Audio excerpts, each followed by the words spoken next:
Raz, dwa, trzy, cztery to jest kolejne wydanie No Comment, a dzisiaj będziemy rozmawiali o tym, co się dzieje za kortyną, no bo każdy chce wiedzieć, co się dzieje za kortyną. Wymienimy kilka kropek, kilka ciekawych wydarzeń, które miały miejsce w ciągu ostatniego tygodnia, ale uwaga, to wy je połączycie, bo my nie mamy odwagi. Na początek, Sławek, powiedz, dlaczego siedzimy? Siedzimy dlatego, że na ostatnim odcinku musiałam podskakiwać, żeby dorównać Łukaszowi, bo stawy kolanowe wysiadły, więc dzisiaj siedzimy, eksperymentujemy nowy format. Zobaczymy, jak to wyjdzie. Łukasz, pierwsze pytanie, gdybyśmy mogli tak szybko powiedzieć, co strasznie dziwnego działo się ostatnio na Binance'ie. Tak, no mieliśmy zadziwiającą sytuację. Słuchaj, wyobraź sobie, że wszędzie, na wszystkich giełdach USDT kosztowało w przeliczeniu na złotówkę powiedzmy 4,70, 4,75. Ile kosztowało na Binance?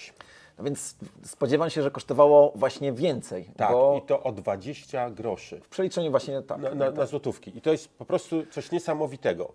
Zarówno kupno, jak i sprzedaż były 20 groszy powyżej całego rynku. Nie wiem, jak to jest możliwe. Arbitraż nie działa, nie wiem. To... Nie, no właśnie, bo w takiej sytuacji normalnie, kiedy widzimy, że na jednej giełdzie możemy coś kupić lepiej albo sprzedać lepiej niż na wszystkich pozostałych, no to dochodzi do mechanizmu arbitrażu. Natomiast mechanizm arbitrażu ma to do siebie, że ta anomalia szybko jak gdyby jest wyrównana, bo na tym polega arbitraż. Tutaj tego nie było. Zupełnie. Wiem, że miałeś takie skojarzenie, albo ludzie mieli takie skojarzenie, że być może było to związane z akcją marketingową na Polskę, ale... No za duże to właśnie, było. za duże. To jest bardzo interesujące, co tam się działo. Właśnie. I to jest kropka numer 1. Kropka numer 2. Pamiętam, jak teraz podczas konferencji w Warszawie siedzę z Kamilem. Kamil patrzy w telefon i mówi: o Boże, co tu się stało? Ja się pytam, co się stało? Czy krypto poszło w dół? On mówi: właśnie nie. Poszło gwałtownie do góry. Jak byś to skomentował? No, zupełnie niespodziewanie.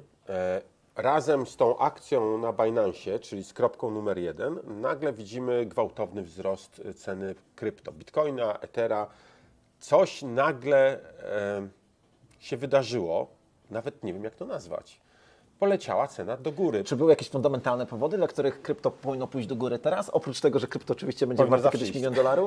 Nie, nic nie było. To był taki gwałtowny wzrost. On się zresztą utrzymuje do teraz. Całkiem jeszcze parę godzin temu prawie 21 tysięcy. Z 19, 18 tam oscylowało, nagle podskoczyło ponad 20. I to jest kropka numer 2. Kropka numer 3, trochę bardziej skomplikowana. Na czym polegają akcje kredytowe Fedu? Tak, więc... Jakbyś mógł najpierw wyjaśnić, a później powiemy, co się wydarzyło. Dobrze, więc co tydzień organizowane są aukcje, na których banki mogą pożyczać dolary, żeby zapewnić sobie płynność. Czasami bank, jeżeli nie udziela wystarczającej ilości kredytu, bo kredyt pozwala kreować pieniądze, potrzebuje pożyczyć trochę pieniędzy, żeby zapewnić sobie płynność. No i takie aukcje mają miejsce raz w tygodniu. Informacje o tym publikuje Narodowy Bank Szwajcarski. One są publicznie dostępne. Co tydzień jest taka aukcja. Wrzucimy informacje o historii takich aukcji tutaj pod tym nagraniem. Dostaniecie link, żebyście wiedzieli, że nie jesteśmy gołosłowni. Czy takie akcje, gdzie Fed pożycza innym bankom dolary, cieszą się powodzeniem? Jak duże jest zainteresowanie generalnie? Generalnie zero. Zero, właśnie. To jest bardzo ważne. Nic się nie dzieje. Łukasz, co takiego wydarzyło się w 2008 roku, wtedy kiedy wybuchł kryzys? No wtedy się nagle okazało, że banki potrzebowały płynności i brały kupę, kolokwialnie mówiąc, miliardów dolarów od Fedu, żeby zapewnić sobie płynność. To były olbrzymie aukcje, tam pożyczano pieniądze po prostu wagonami. Tak jest. Co takiego wydarzyło się w 2020 roku, wtedy kiedy COVID wystartował? Tak, no więc po tej akcji z 2008-2009 roku potem przycichło, jest 0,000 i nagle 2020 rok znowu banki pożyczają od Fedu wagonami, wagonami pieniądze. Dobrze. Znowuż później mamy przerwę i chyba teraz, na dniach, banki znowu zaczęły masowo pożyczać od Fedu pieniądze. Zgadza Dokładnie się? tak. Nic się nie działo i tu nagle na początku października kolejna aukcja, druga w październiku, trzecia w październiku i nagle pojawiają się nie jeden, nie dwa banki, ale tam chyba 11 czy 14 banków bierze udział w tych aukcjach. Tylko różnica, bym powiedział, jest taka.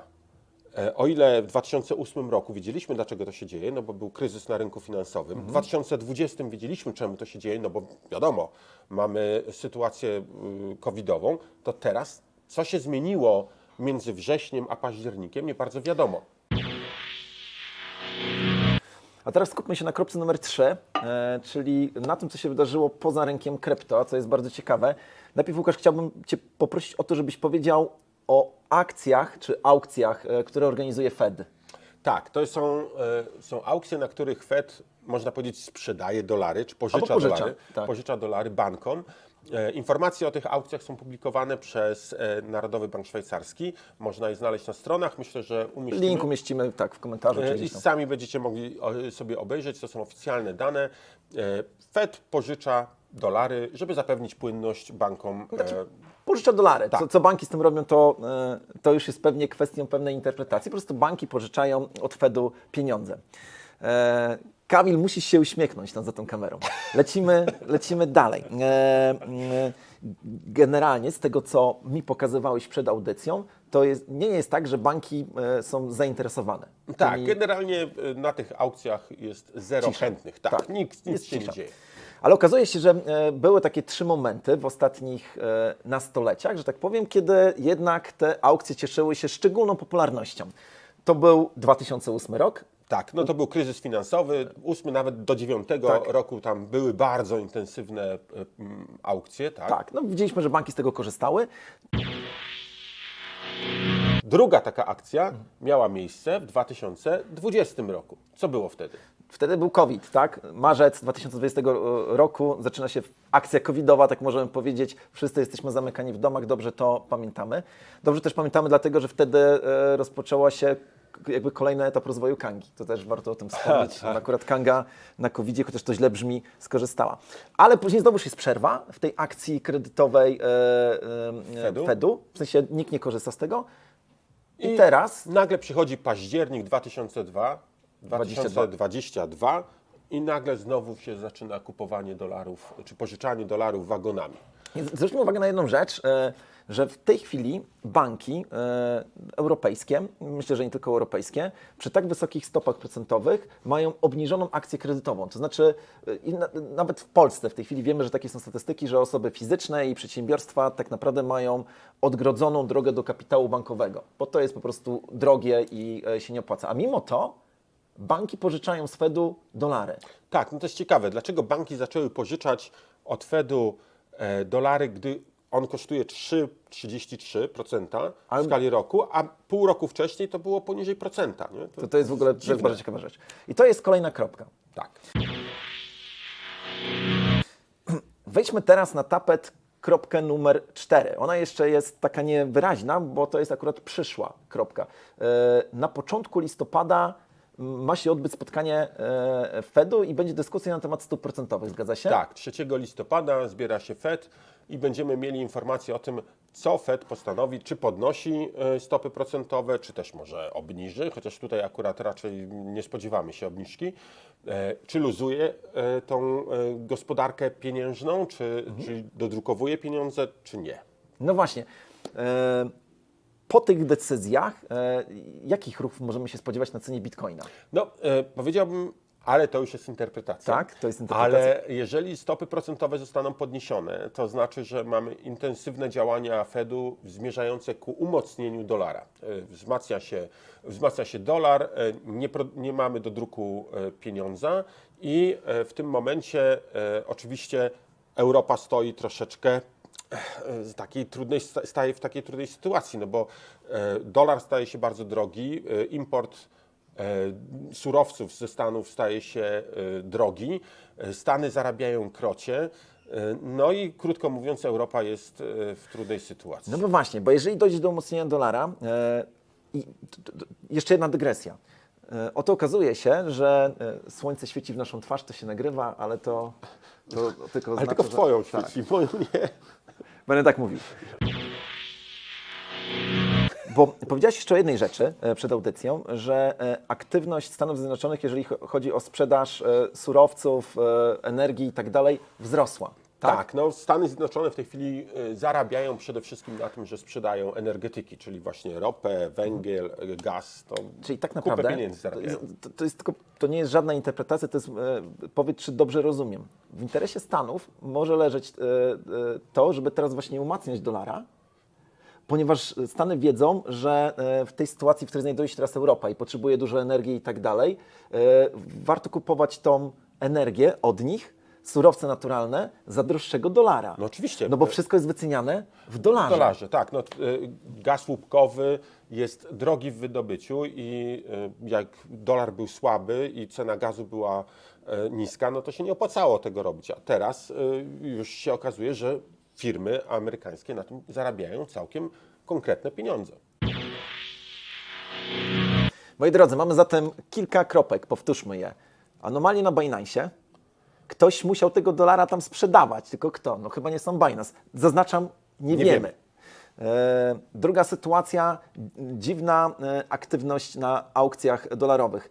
Trzecia sytuacja, gwałtowna zmiana ceny kryptowalut. Takie sytuacje miały miejsce w historii, ale jednak jest to kropka, o której należy wspomnieć. Tak.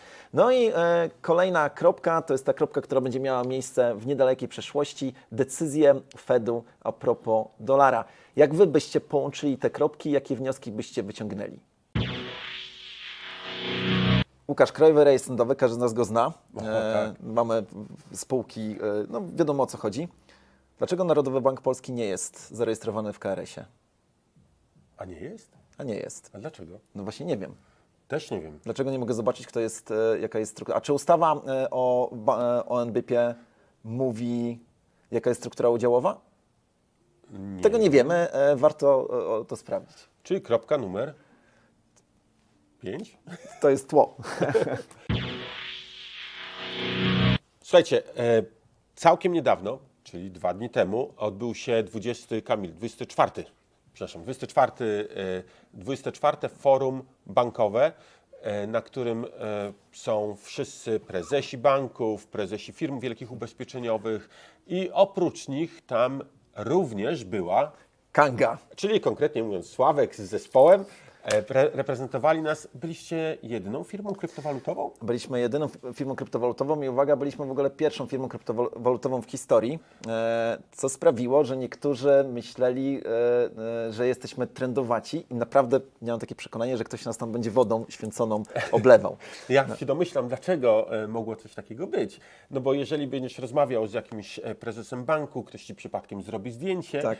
A potem pojawi się artykuł w Super Expressie czy jakiejś innej gazecie, proszę bardzo, bank taki a taki rozmawia z Kangą i no pójdzie informacja w świat. Ale No ja nawet bym powiedział więcej, właśnie chyba dzwonią z banku, ale powiedziałbym więcej.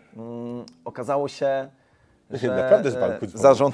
zarząd mieliśmy taki patent, żeby podchodzić do prezesów, bo faktycznie to forum bankowe ma pewną kompetencję, pewną zdolność. Tam nie byli wysyłani delegaci. Tam była sama śmietanka, jeżeli chodzi o zarządy banków. Z niektórymi nawet mieliśmy okazję wystąpić gdzieś tam w panelu, byliśmy na gali. Niektórzy z nami nawet rozmawiali, niektórzy nas unikali. Ale chcę Ci powiedzieć, bez podawania nazwisk, ale powiem Ci pewną cechę. Jak podeszliśmy z książką, żeby podarować do jednego z członków zarządu jednego z banków, to on nawet nie chciał nam podać ręki. Po prostu powiedział, że nie może z nami rozmawiać, uciekał i tak dalej. I to jest ten bank, który 2 albo 3 tygodnie temu dostał największą karę z GIF-u, czyli z Generalnego Inspektora Informacji Finansowej, karę za nieprzestrzeganie ustawy o praniu brudnych pieniędzy. ojej. Skojarzyłem to i być może był to zupełny przypadek, a być może po prostu, nie wiem, myślą, że krypto to pranie. Natomiast wyraźnie to podzieliliśmy i też chciałbym to zaznaczyć. Słyszało to bardzo wiele osób, że ostatni, czy jedno z ostatnich raportów SWIFT-u o praniu brudnych pieniędzy mówi o tym, że jak ktoś chce prać pieniądze, to robi to za pomocą gotówki, instrumentów bankowych i wszystkiego innego, a krypto to jest tak naprawdę delikatna przyprawa. Co się oczywiście bankierom nie podobało. Sławku, miałeś tam wystąpienie, jakieś Tak. wystąpienie, powiedz o czym mówiłeś. Mówiłem o tym, jak wyglądała historia kryptowalut, ale z naciskiem na to, jak układała się relacja pomiędzy kryptowalutowcami a bankami. Właściwie na samym początku miałem taką intuicję, żeby być bardzo negatywnie nastawioną do widowni, która była pełna bankowców czy bankierów, ale ostatecznie zrobiliśmy tak, żeby pokazać, że krypto ratowało ludzi, pomagało ludziom. Pokazałem coś, co Ty pokazujesz bardzo często na swoich prezentacjach, czyli historię tego człowieka, który inwestował, czy inwestuje cały czas 1/10 minimalnego polskiego wynagrodzenia w pewien koszyk kryptowalut. No Tak. nie, on I inwestuje... buduje emeryturę. Tak. I ważne jest to, że on kupuje te kryptowaluty, to jest głównie Bitcoin, ale jest tam też Litecoin, Ether. Ten koszyk jest stały, no nie? Tak. I kupuje bez względu na to, jaka jest cena, co miesiąc. Do tej pory wydał tam 30 parę tysięcy złotych. I dzisiaj, kiedy mamy Bessę, Totalną bessę. 19. 19, dzięki Kamil, 19, tak? 19 tysięcy złotych. Kiedy mamy totalną Bessę, To ma prawie milion. ma prawie 1 milion. No Także- nie? I to zrobiło wrażenie. To zrobiło wrażenie faktycznie na tych, którzy nas oglądali. Mało tego, naprawdę było parę osób, niestety nie z zarządów, ale ze świata bankowego. Powiedzmy wysoko położeni menadżerowie, które podchodziły do nas i przybijały nam piątkę. No. I mówiły, dobrze, że to zrobiliście. Bardzo dobrze. Tak. Czyli Kanga na fali. Kanga na fali, w Kanga skrócie na fali, KNF. tak. Chociaż odwagi, nie miałem odwagi, żeby to powiedzieć tam ze sceny. A powiedz, była też debata. Wiem, że jeden z prezesów Tak. zadał Tobie trudne pytanie. Powiedział, że banki nie mogą oferować kryptowalut, no bo muszą dbać o klientów, muszą działać w ich interesie, chronić ich przed jakimiś złymi działaniami. Co powiedziałaś wtedy? Powiem, co odpowiedziałem i co powinienem odpowiedzieć, dobra? On dokonał pewnego zabiegu, zastosował fałszywą alternatywę. To znaczy on powiedział, że rozmawialiśmy trochę o kryptowalutach i on to skomentował w ten sposób, że dzisiaj bankowcy biorą odpowiedzialność za klientów. I właściwie tutaj chciał postawić kropkę. I ja wtedy publicznie powiedziałem, że został Pan na pewno tak zrozumiany, że skoro chcecie brać odpowiedzialność za klientów, to nie chcecie im sprzedawać kryptowalut. I on tam pomachał głową i powiedział mu, że tak naprawdę fakt, że stygmatyzujecie kryptowalutę, że nie pozwalacie, nie dajecie ludziom możliwości kupna kryptowaluty w banku. Zwróćcie uwagę, że to bije w nasz interes, Kangi, bo jeżeli Tak. banki zaczną oferować sprzedaż bitcoina, no to automatycznie u nas prawdopodobnie obroty spadną. No chyba, że tort będzie się rozrastał i powiedzmy na tym też skorzystamy, ale generalnie bije to w nasz interes. I fakt, że ktoś, kto chce kupić bitcoina, ale nie umie tego kupić, sprawia, że albo idzie na giełdę kryptowalut, albo być może nie umie tego zrobić, więc kupuje tą kryptowalutę od kogo? Od oszustów. Od oszustów. I to powiedzieliśmy, że skoro bankowcy chcą brać odpowiedzialność za ludzi, to właśnie powinni oferować sprzedaż kryptowalut. Natomiast następnego dnia rano, jak się budziłem, to pomyślałem, że powinienem jeszcze dodać coś takiego, że skoro czujecie się tak odpowiedzialni za tych wszystkich ludzi, to po prostu oddajcie im franki, które jakby wyrównajcie im całą wszystkie koszty Bardzo związane. chętnie przyjmę. Bardzo chętnie Tak przyjmę. jest. Ale no nie przyszło mi to do głowy. Powiem jeszcze jedną rzecz. I jeszcze, żeby wykupili te obligacje getbacku. Tak, no, od nas. getback to jest w ogóle, ale to już jest po prostu nudne jak flaki z olejem. O tym getbacku to już nie chce się mówić, bo to jest po prostu kopanie leżącego. Dodajmy, że mamy kilka relacji fajnych i uwaga, Kanga należy teraz do tego zespołu programowego, jak to się Kamil nazywa? Do Rady Programowej tego wydarzenia, a zatem tak czy inaczej nasi koledzy prezesi, nawet jak nie mogą na nas patrzeć, będą musieli nas patrzeć 2 razy do roku na spotkaniach, będziemy się tam pojawiać i pozdrawiamy ich, bo w końcu może nas tutaj będą oglądać. Jest jeszcze jedna rzecz, o której warto zwrócić uwagę. Widać inny stosunek ludzi z banków spółdzielczych i z banków tych takich niespółdzielczych. Okej. Mało tego, powiem tak, i to jest moja obserwacja i tylko i wyłącznie moja. Jak się patrzyło, kto z kim rozmawia w lobby, czy gdzieś tam w przerwach pomiędzy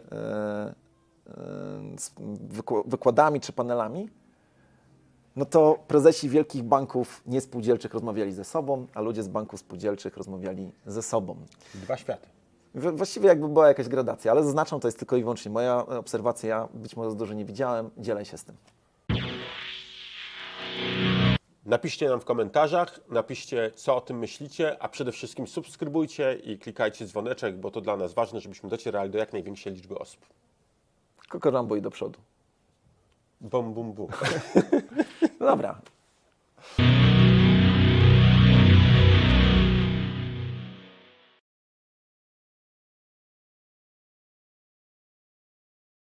Dobra. Ja muszę ciebie... No to zaczynamy. Ja nie umiem zadawać pytań. Dobra. Zaczynamy jeszcze raz. Cześć, Sławku. Czołem Łukasz. Dobra. To się wytnie. Bum, bum, bum! Dzisiaj będziemy mówić o... Jejku, nie Dobra, umieszczaj tego, zaczynamy. proszę. Trzeba to sobie jakiś... To się wytnie, bo to nie ma sensu o tym gadać. Dobra. Bo nie pytaj mnie tylko, weź też coś mów. Nie, no przecież mówię, no staram się mówić. No, Jeszcze raz całą kropkę czwartą. Całą kropkę Trzecią. Trzecią. tak, bo jedno wycięliśmy. Dobra. Uważam, To że tutaj świetnie. wchodzimy Tak, za głęboko. za głęboko. Powiedzmy, że To się wytnie. nie słuchajcie tego. Dobra.